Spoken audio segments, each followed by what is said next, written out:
SP Rayagada direct monitoring रे चोरी case detection जो प्रयास चली आमको एक बड़ सफलता मिली।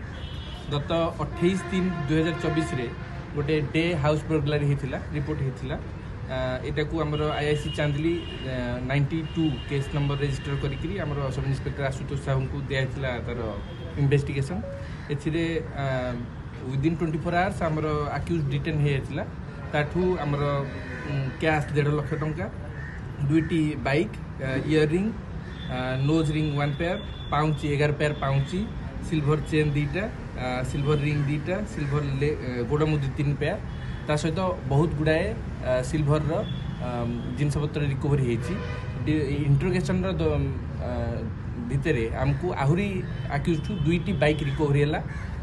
से बाइक गुड़ाक आमर से बाइक को लेकिन रायगड़ार केस 112 28 तारीख रेजिस्टर होता से गोटे बाजाज प्लाटिना रिकवरी एवं चांदिली थाना गोटे जनवरी मसरे गोटे 5 नंबर केस जो भी गोटे होंडा साइन चोरी होता से भी रिकवरी